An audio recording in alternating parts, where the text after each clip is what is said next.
আল্লাহ পাক আদমকে ডাক দেয়া বলে, ইয়া আদম আম্বিউহুম বিআসমাইহিম। আদম, তুমিও তো ক্লাসের মধ্যে ছিলা, তোমার পক্ষে কি সম্ভব হবে এগুলোর নাম শোনানো? আল্লাহু আকবার বলে। হযরতে আদম আলাইহিস সালাম বলতে দেরি হয়, সমস্ত বস্তুর নাম ফাসাম্মা কুল্লা শাইইন বিইসমিহি ওয়া হিকমাতিহি আল্লাতী খুলিকা লাহা। হযরতে আদম শুধু বস্তুর নাম নয়, কোন বস্তুটা কত প্রকার এবং কাকে কি জন্য বানাইছেন, কখনো আল্লাহর কাছে আরবিতে বলে, কখনো ইংরেজিতে বলে, কখনো বাংলাতে বলে, কখনো হিন্দিতে বলে, কখনো উর্দুতে বলে, কখনো ফার্সিতে বলে। সুবহানাল্লাহ। তাফসীরের কিতাবের মধ্যে আসে হযরতে আদমের সন্তান কিয়ামত পর্যন্ত যতগুলো ভাষা ব্যবহার করবে, সমস্ত ভাষায় আল্লাহর কাছে হযরতে আদম সমস্ত বস্তুর নাম এবং তার প্রকার, কোনটা দিয়ে কি কি কাজ করা হয়, সবগুলো এক শ্বাসে আল্লাহর কাছে শোনাই দিলে। তাহলে আল্লাহর বোর্ডের মধ্যে এক নাম্বার হলো কে? কথা কয় না।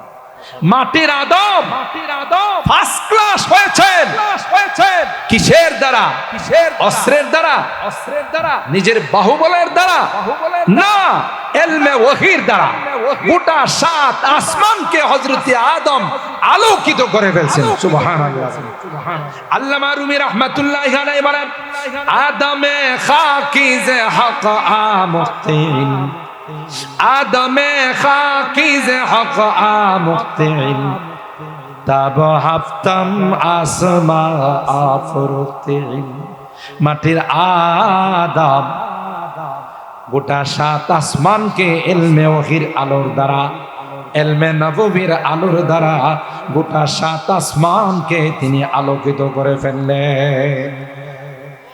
তাহলে বোঝা গেল আদম সমস্ত বস্তুর নাম শোনায়া আল্লাহর বোর্ডের মধ্যে এক নাম্বার হয়ে গেল। সুবহানাল্লাহ।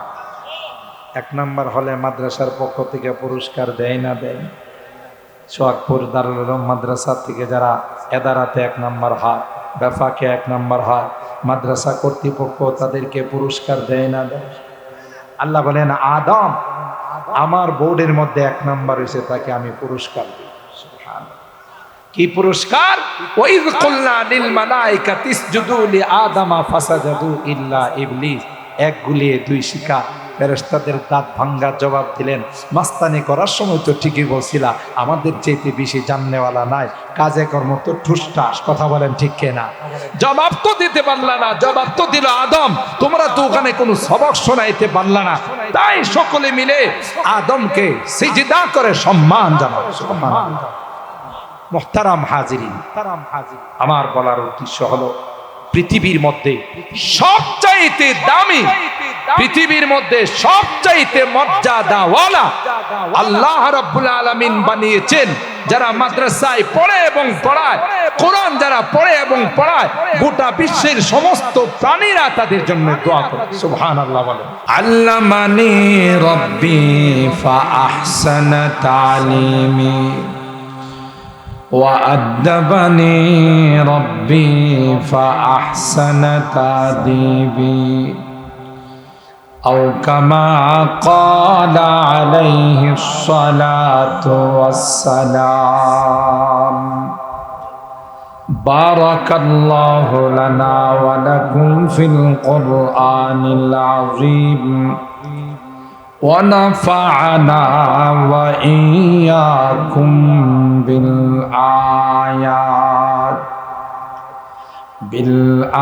بالآيات والذكر الحكيم. صدق الله العظيم وصدق رسوله النبي الكريم ونحن على ذلك লামিনা শাহিদিনা ওয়াশ-শাকিরিন ওয়ালহামদুলিল্লাহি রাব্বিল আলামিন। মুহাব্বতের সাথে সকলে দরুদ শরীফ পড়ি। আল্লাহুম্মা সাল্লি আলা মুহাম্মাদিন ওয়া আলা আলি মুহাম্মাদ কামা সাল্লাইতা আলা ইব্রাহিম ওয়া আলা আলি ইব্রাহিম ইন্নাকা হামিদুম মাজিদ। আল্লাহুম্মা বারিক আলা মুহাম্মাদিন ওয়া আলা আলি মুহাম্মাদ কামা বারাকতা আলা ইব্রাহিম ওয়া আলা আলি ইব্রাহিম ইন্নাকা হামিদুম মাজিদ। আমি আপনাদের খিদমতে কোরআনুল কারীমের সূরা আল বাকারার ছোট্ট ছোট্ট দুইখানা আয়াত তিলাওয়াত করেছি, আয়াত নাম্বার 31 এবং 32। সরকারে দু আলম মাহবুবে কিবরিয়া সৈয়দুল কাওনাইন সৈয়দুস সাকালাইন হযরতে মুহাম্মদ আরবি সাল্লাল্লাহু তাআলা আলাইহি ওয়াসাল্লামের অসংখ্য হাদিস থেকে ছোট্ট একখানা হাদিস পাঠ করেছি। ইলমে দ্বীনের ফজিলত, সকল মাদ্রাসাগুলোর মর্যাদা, নায়েবে রাসূল ওয়ারাসাতুল আম্বিয়া যারা, তাদের আল্লাহ পাকের দরবারে কি পাওয়ার সম্পর্কে কয়েকটি কথা বলি। মূলত মোনাজাতের দিকে যাব। আল্লাহ পাক আমাকে কিছু বলার, আপনাদেরকে শোনার তৌফিক দান করুন। মোহতারাম হাজিরিন, আল্লাহ পাক রব্বুল আলামিন সর্বপ্রথম মানব যাকে সৃষ্টি করেছেন আমরা সকলেই জানি, সাইয়্যিদনা হযরতে আদম আলা নবিয়িনা ওয়া আলাইহিস সালাতু ওয়াস সালাম। তাকে সৃষ্টি করার 50,000 বছর পূর্বে ফেরেশতাদেরকে লক্ষ্য করে আল্লাহ তাআলা বলেছিলেন, ইন্নী জাইলুন ফিল আরদি খলিফা, আমি আমার জমিনে আমার প্রতিনিধিত্ব করার জন্য আমার খলিফা বানাবো। তিনি হবেন হযরতে আদম। জাইলুন ফিল আরদি খলিফা। ফেরেশতাদের সামনে এই কথা ব্যক্ত করার পর ফেরেশতারা তখন আল্লাহকে বলেছিলেন, আতাজআলু ফিহা মান ইউফসিদু ফিহা ওয়া ইয়াসফিকুদ দিমা। হে আল্লাহ, আপনি এমন জাতি বানাবেন যারা জমিনে গিয়ে মারামারি, কাটাকাটি, হানাহানিতে লিপ্ত হবে। নাহনু নুসাব্বিহু বিহামদিকা ওয়া নুকদ্দিসু লাক। আমরাই তো আপনার ইবাদতের জন্য, পবিত্রতা বর্ণনা করার জন্য, প্রশংসা করার জন্য যথেষ্ট। কি দরকার এমন জাতি বানানোর যারা দুনিয়াতে গিয়ে মারামারি, কাটাকাটি, হানাহানি, রক্তপাত, দাঙ্গা হাঙ্গামায় লিপ্ত হবে। এই ভেটু দিয়েছিল ফেরেশতারা। আল্লাহ পাক সংক্ষিপ্ত ভাবে জবাব দিয়েছিলেন, ইন্নী আ'লামু মা লা তা'লামু। আমি যা জানি তোমরা তা জানো না। কাদেরকে বানাবো, এরা পৃথিবীতে গিয়ে কি করবে, এটা আমি যা জানি তোমরা জানো না। কথা কম বলো। তাফসীরের কিতাবের মধ্যে আসে, ফেরেশতারা আরেকটা কথা মনে মনে গোপন করেছিল, লা ইয়াখলুকা রাব্বুনা খালকান আকরামা আলাইহি মিন্না ওয়ালা আ'লাম। যদি আল্লাহ আদমকে বানায়, আমাদের চাইতে বেশি সম্মানিত হবে না, আমাদের চাইতে বেশি জাননেওয়ালা হবে। এটা ফেরেশতারা মনে মনে গোপন করেছিল। মনে মনে কিছু গোপন করলে সেটাও কি আল্লাহ জানেন না? জানেন না। সময় লাগে। চোখের ইশারায় কে কি বলে সেটাও তো আল্লাহ জানেন, তাই না? ইয়ালামু খাইনাতাল আয়ুন ওয়া মা তুখফিস সুদূর। তোমাদের চোখের ইশারায় কি বলো এটাও আমি আল্লাহ জানি, ঠিক না? তাইলে ফেরেশতারা যে মনে মনে গোপন করছে যে আল্লাহ যদি কাউকে বানায় আমাদের চাইতে বেশি দামি, বেশি জাননেওয়ালা বানাও।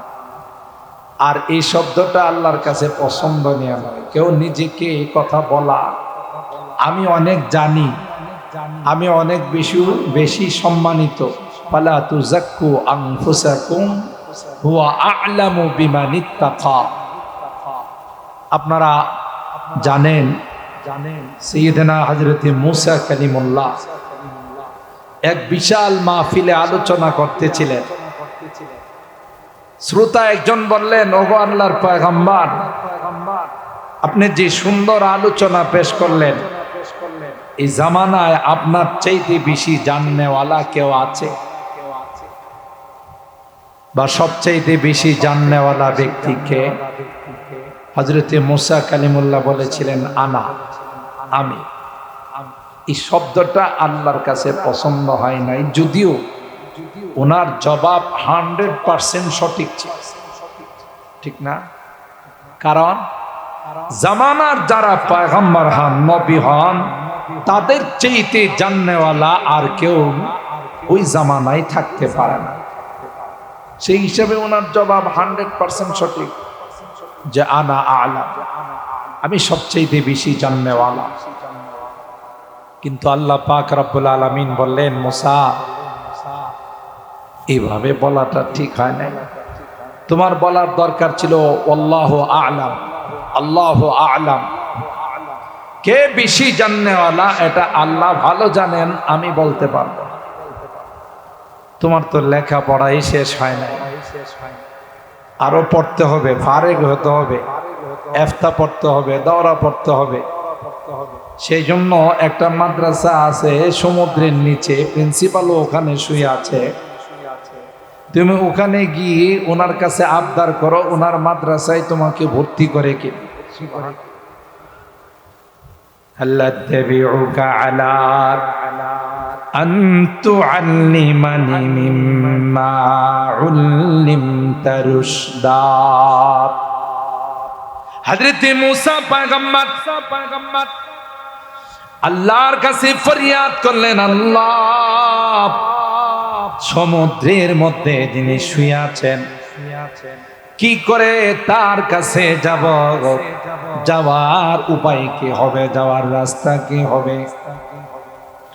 আল্লাহ পাক ডাক দিয়া বললেন, মুসা, কয় মাছ ভুনা করে সাথে একজন খাদেম নিয়ে তুমি যখন রওনা দিবা, যেখানে গিয়ে কয় মাছ জিন্দা হয়ে যাবে, জিন্দা হয়ে সমুদ্রের পথে রওনা দিবে, সেই রাস্তা অবলম্বন করে যেখানে লাস্ট স্টপেজ হবে, শেষ স্টেশন যেখানে হবে, ওখানে গিয়ে দেখবা মাজমাআল বাহরাইন, দুই সমুদ্রের কেন্দ্রস্থলের মধ্যে আমার একজন গোলাম চাদর মোড়াইয়া শুয়ে আছে। সুবহানাল্লাহ।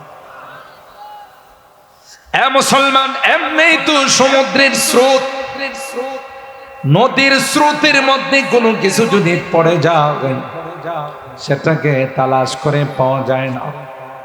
আর আল্লাহ বলেন, তুমি যাবে এমন জায়গাতে যেখানে দুই সমুদ্রের কেন্দ্রস্থল মিলন মেলা, ওখানে গিয়ে দেখবা আমার বান্দা চাদর মোড়াইয়া শুয়ে আছে।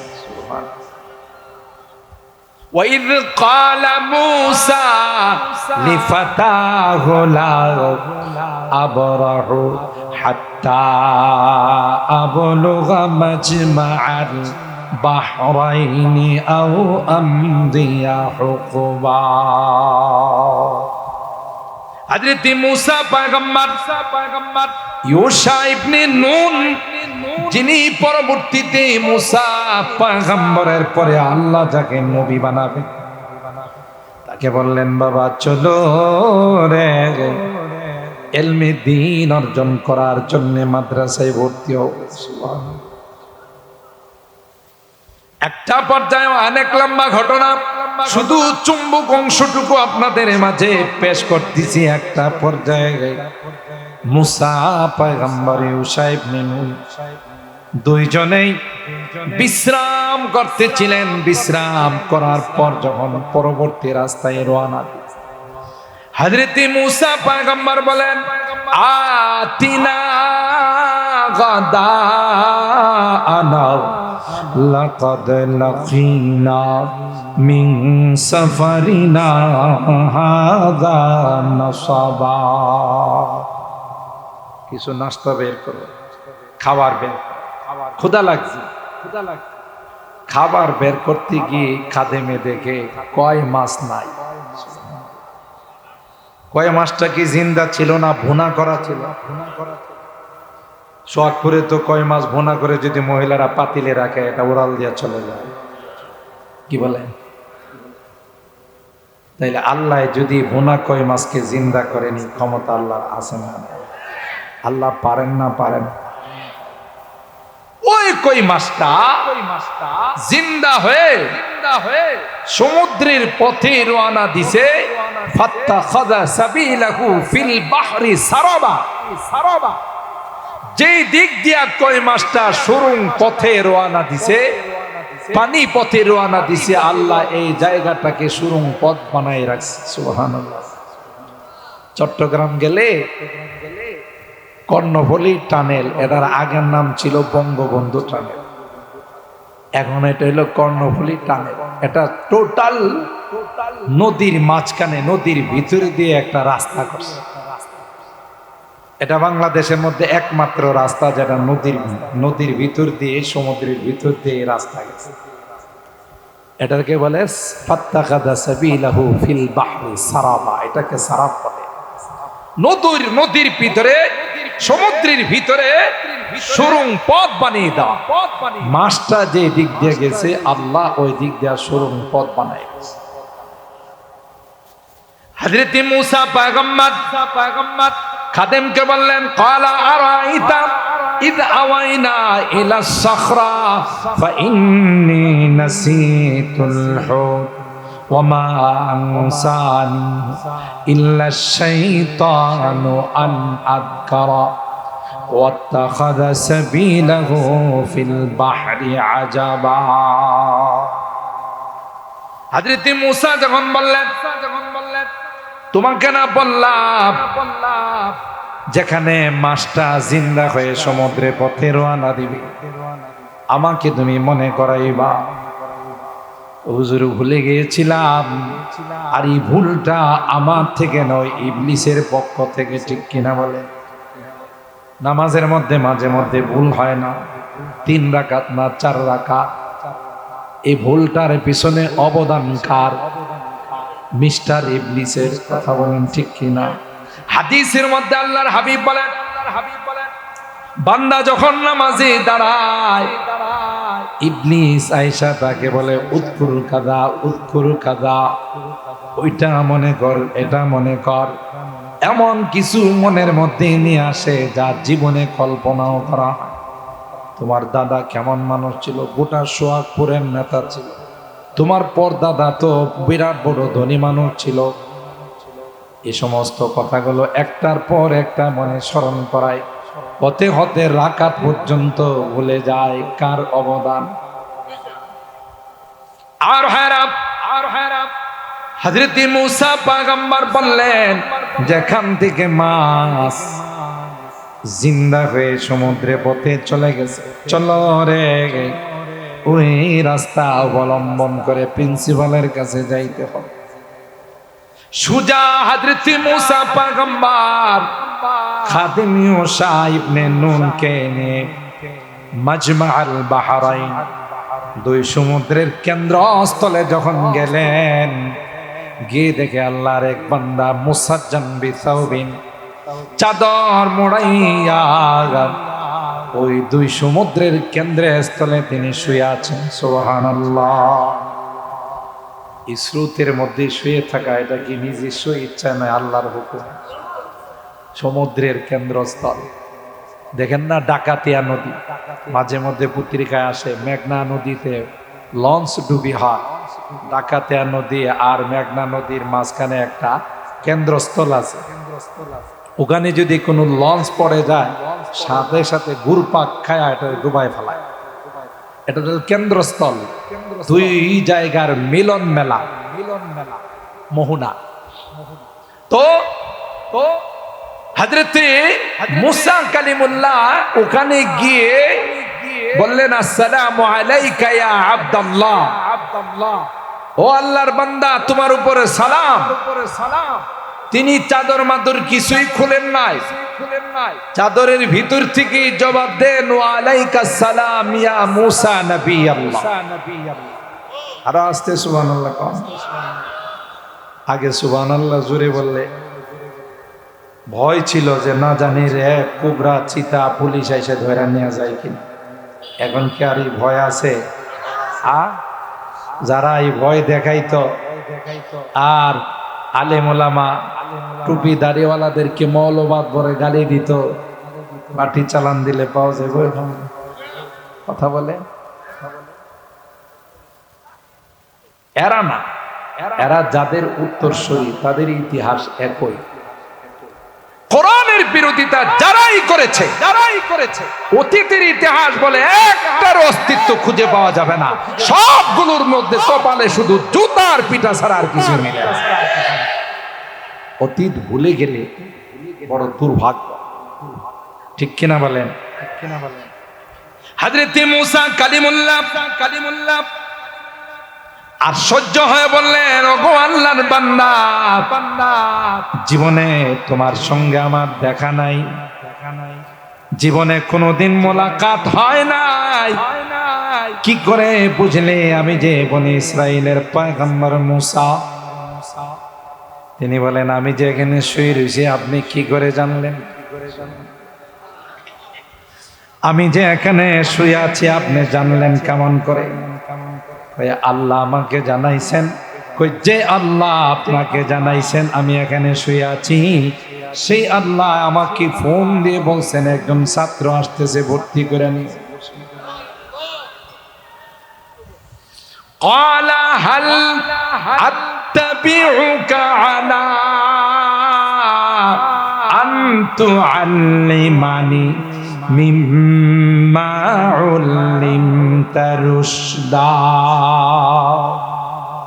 হযরত মুসা পয়গম্বর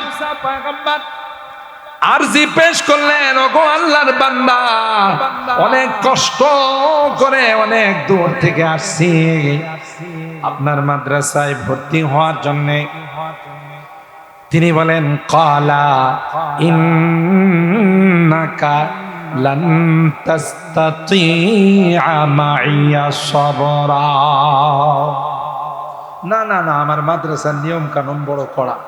1 নম্বর শর্ত হইল মোবাইল ব্যবহার করা যাবে। এখনকার ছাত্রদেরকে যদি বলা হয়, বাবা তোমার মোবাইল ধরা পড়ছে, দেওয়া যাবে না, হুজুর মোবাইলটা দেন, প্রয়োজনে মাদ্রাসা থেকে চলে যাব, কথা কয় না। মোবাইলের এতটাই পাগল, প্রয়োজনে মাদ্রাসা ত্যাগ করতে রাজি, কিন্তু মোবাইল ত্যাগ করতে রাজি। এই মোবাইল গোটা যুব সমাজটাকে, ছাত্র সমাজটাকে ধ্বংসের পথে নিয়ে গেছে। আর শয়তান এতটাই চালু, এই শয়তান মোবাইলের মাধ্যমে মুসলমানদের মসজিদের মধ্যে গান ঢুকে দিয়েছে।